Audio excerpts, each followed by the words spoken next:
bars. And again, while I think it is horrible that we cage human beings, I take seriously that phrase, don't let the perfect be the enemy of the good. I think that's what it is, right? I also don't think that we should treat everything as good if it isn't actually that good. So I think there are a lot of, whether it be drug courts, whether it be super restrictive conditions of supervised release, there are a lot of things that advocates are going to be tempted to accept as wins. And I think especially in the drug dependence and addiction space, we should be really careful about the conditions we're imposing on people as an alternative to incarceration. And so I just sort of flag that as something to hold on to. I'm going to tell you my biggest failure. But I'm going to skip that, and maybe someone will ask me. I'm going to tell you about my biggest professional slip-up, and it's around what we promise to people. And so I think if you do social justice, if you do direct services, if you are a human being in the world who clearly has a lot of power because you come from this wonderful institution here, I recommend two things. One, make sure to set expectations, right? And I think for those of us who do social justice work, especially when I get to wear the collar or the badge of a lawyer, I have to be really careful not to promise people that I can get them out of prison. I have never promised that. But, to sort of recognize the expectations that the privilege that all of you have mean for people who are less privileged when you show up in their lives, and make sure to moderate those expectations. And two, to hold on to the stories. I use pseudonyms, but I remember every single person's name, and I think that really matters. And then I guess the last thing I'll say about lesson learned is that I come from an international human rights background, and I used to do a lot of work around extrajudicial executions. And I remember in Senegal one night crying really, really hard after an interview in which a woman had described how her husband had been shot in front of her and her son had been taken to become a child soldier. And I just bawled. And then I felt really guilty for crying and this is getting in the way of my work. And one of my colleagues and dear friends said to me, the day you stop crying, you need to get out of this work. And so I tell you that to say value and recognize and dignify everyone else's humanity in the work you do, but also remember your own, and that what makes you cry is what makes you human, and it's why we're all doing public interest and social justice work. And I cried after I listened to that second line with Neil, and I cried after I met Nicole, and I cried after I met Corey, and I cried when Corey went home because he's not in prison anymore, which now if you Google him, you can see. So I keep crying. I try not to cry in front of the people I'm interviewing. But I'll sort of leave you with that I think it's okay to be human, and in fact, I think that's your imperative. And I've talked too much, and so I would love to hear from you all, and thanks for staying late with me.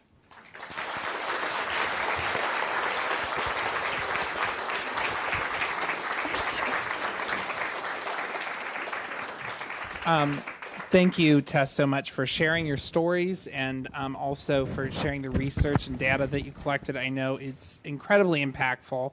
It was even upsetting to the dog. So I think, yeah, exactly. Thank you. So, we are going to take question and answers, and the mic is up there to begin. If anybody has any questions for Tess.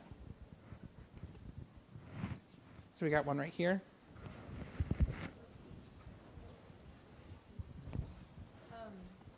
Hi, I want to I want to thank you for coming, first of all.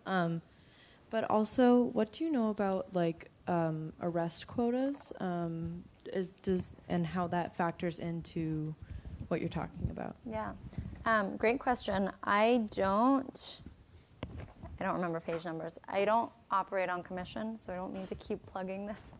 But we talk about it a little bit in the report. I actually wanted to talk about it more.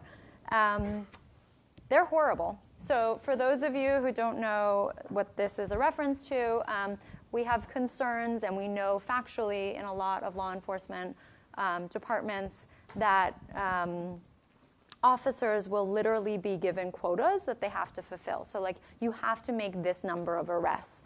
Famously, New York Police Department used to have them, and I think it's a large part of why we had stop and frisk the way it used to be before it was ruled unconstitutional.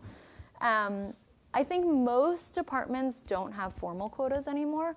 I think it is sort of a known evil. I think the more concerning thing is the culture, right? So you may not have your chief of police saying, you know, hey, what's your name? Lisa. Hey, Lisa, you have to make 10 arrests tonight, or else I don't know what you have to, or else you're going to be, you know, sent to another division. I think it's less that, Lisa, than like, well, you know, we promote people who keep the streets safe and make a lot of arrests. Or, you know, I think it's more the culture of arrest equals public safety equals success. Whereas I would like to see, and some of our recommendations are, you know, value and measure success, you know, in terms of how many people you bring to treatment or something like that. I'll also just name really quickly, the Department of Justice has the Bureau of Justice Assistance, BJA, and BJA gives out grants to local law enforcement. It used to be that the way BJA reviewed funding applications was through various metrics that included how many drug-related arrests did you make, how many gang-related arrests did you make. You know, so they seem to be sort of encouraging this use of quotas. I talked to I think she's director, maybe deputy director of BJA, who promised me that that had changed, and indeed in the most recent iteration, so it was 2017's, that had been removed. But I think it's just sort of something to keep an eye on. I think it manifests as culture more than strict, you know, regulation now. But obviously that encourages drug arrests. Hi, thank you so much for speaking on this subject. I was curious about what the current administration's drug policy is, because part of part of the rhetoric that enabled Donald Trump to take the presidency was his promise to close the borders and stop the drugs. Yeah. And I want to know how that is being put in place. To what extent is he carrying out on such a course? So Jeff Sessions has said a lot. Great question. What's your name? John? Yes. Hi, John. Great question, John. Jeff Sessions has said a lot of things that I take objection to. One of them is the need to ramp up the war on drugs. So he's been pretty explicit about that. We also know that he thinks marijuana is evil. I'm not really sure, and it may be partly my ignorance, I'm not really sure how that's played out into direct policies right now, except that he has rolled back the Holder memorandum. I'm all of a sudden hearing myself echo. So Holder had issued a memorandum basically encouraging or telling federal prosecutors that they didn't need to prosecute sort of to the full extent of the law, and there were various things that they could look at to decide whether this person should be an enforcement priority. So basically encouraging the use of discretion rather than the toughest on crime approach possible. I think that plays out in the drug possession and all drug offenses context. But as it relates to explicit policies, I'm actually a little bit ignorant. The rhetoric has been really scary. He has explicitly said we need to go back to the war on drugs. I would just name that the federal law criminalizes personal drug use and possession, but we see very, very few actual prosecutions at the federal level of simple possession. You're usually seeing that more as drug distribution. So again, I'm very concerned about Sessions, but I think where the prosecutions are actually happening are at the state level. Obviously, when you have your attorney general saying stuff that is problematic, it invites that discourse at the state level. I think that the rhetoric trickles down. But so far, my eye is still on the states. And I think that also means there's still the potential for win in the states, even if we're operating under a federal DOJ that is very concerning from a rights perspective.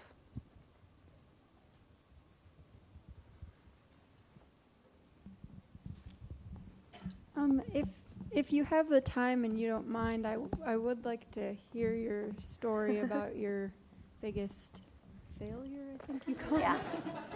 Well, to be clear, I have a lot of failures. and failings. And I have ones that are more like dramatic career-wise or class-wise.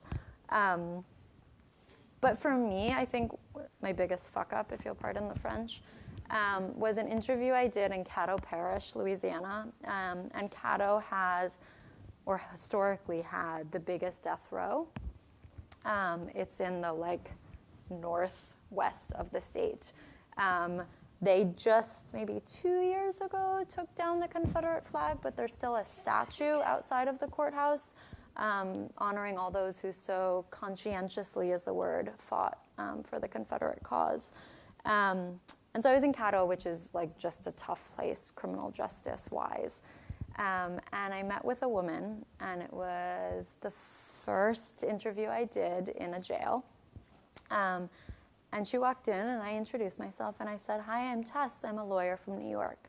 And she just collapsed in her chair crying. She just cried like so hard. And she took my hand, and she said, "Thank you for finding me." And I realized she thought I was there to get her out. Like, I'm a New York lawyer who's in Caddo Parish and asked to speak with her by name. Like, I was there to get her home.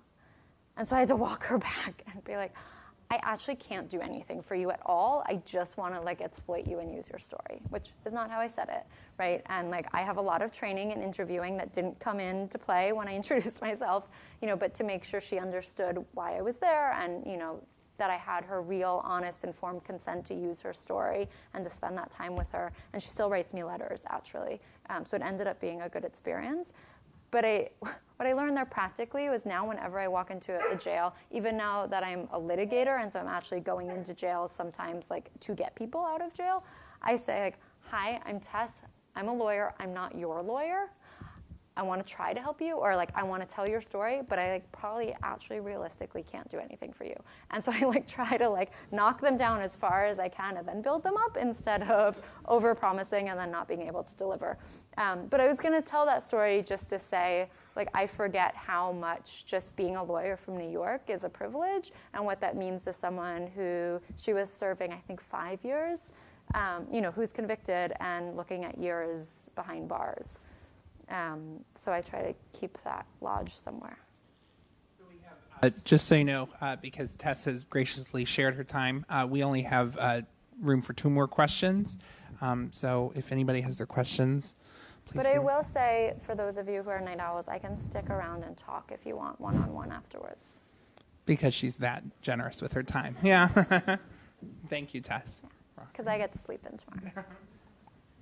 Okay, I'm not really sure how to word this, but what do you suggest to do with drug dealers? Like, what is your idea of that? That's a super great question, and I wish I had a lot of time to talk about that. So my sort of mandate for this report from both organizations was to look at just drug possession. I don't think we should stop there. I actually don't think we should stop with drug distribution either. Like, I think it's appalling that we cage 2.3 million human beings, and to tackle that, we have to tackle the scary stuff too. I think in the sort of public experience of crime, drug dealing is not one of the super scary ones, but I still think it's harder than possession because it arguably implicates other people. I think there's room to move towards a system of regulation. The organizations have not endorsed like a legalization policy, which would be a tax and regulate like we have with marijuana. It's just don't arrest and incarcerate. But I think there is room to think about regulation. I think especially with heroin and what we know of overdose deaths, often it's heroin in combination with other things. And so I think, or it's heroin with fentanyl and a strength we don't know. And so I think, if that could be regulated, I think there was a very strong argument that it would be much less fatal.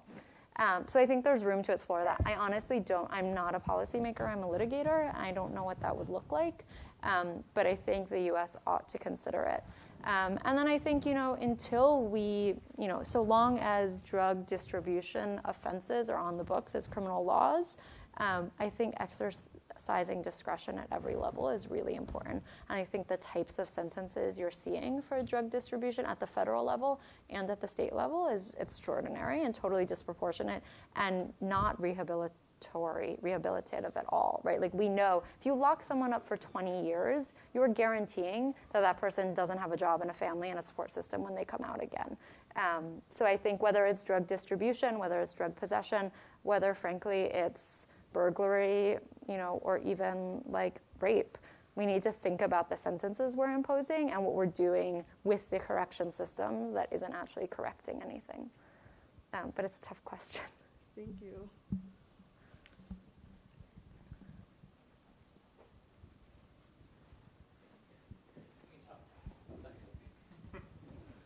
Hello. Okay. So hi, I'm Ron. It's good to meet you, and thank you for your talk. How do you respond to those who say, when it comes to decriminalization, the U.S. is not Portugal? One of the concerns that I've heard for many years is people say, well, we are a country that has people, that we have people with lots of problems. Mm-hmm. And so if we decriminalize, we won't see our trajectory go in that direction. We'll see it go in a different direction. And again, so how do you respond to folks who say that? That's a really important question. I say we're not Portugal. And in fact, I was talking to a reporter today who was pitching me this really cool TV segment on a big station that I hope will happen so you can watch it. And he was like, and then we're going to shift and we're going to look at Portugal. And I was like, okay, but wait a second. Because everyone points to Portugal, and it's great, but it's like the size of New York, and we are not Portugal. And I don't think Americans really want to be Portugal or pretend that we can be Portugal. So I think Portugal is an example as a like Chicken Little pushback, right? Like the sky didn't fall, there wasn't drug tourism and all this stuff. But I don't think it's the answer alone. So I say, okay, Portugal shows that it's possible and it didn't implode. And everyone didn't die of overdoses. And then I think, to be totally honest, though again, this is not what I say to legislators, even though you're filming, we don't really know what it would look like. Like, we don't actually have a model because Portugal isn't analogous. What we do have is some signs of what works. We have marijuana decrim, and I actually think there's a lot to be learned from that model, even though I think the American public recognizes that marijuana isn't scary the way heroin is scary. I think it, as a model of decriminalization, and in some cases legalization, it gives us a framework to talk about this in. I think we have local de facto decriminalization, like Gloucester, Massachusetts, as I mentioned, or other local law enforcement agencies. We have things like LEAD, these law enforcement assisted diversion programs, which are not perfect, but they're pretty close. They're the good, if not the perfect. We have supervised injection facilities in places like Vancouver and hopefully soon Ithaca, where it's, again, de facto decriminalization. The police are not able to police around it, and people go in with their heroin and they shoot up, and there's someone watching them to make sure they don't overdose. And then when they're ready to talk about treatment, there's a counselor sitting right next door.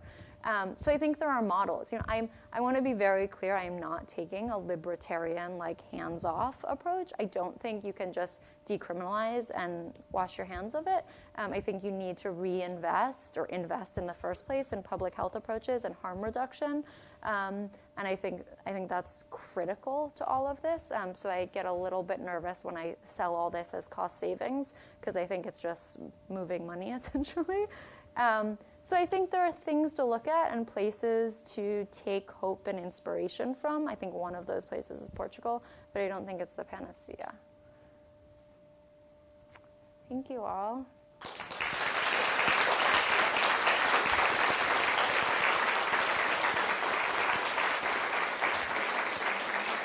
I really would love to talk to you if any of you want to come down. I can't offer you a job, but I can offer you to be available and advice. And I am a relatively recent grad of law school and undergrad before that. So if I can be helpful, you can have my email address.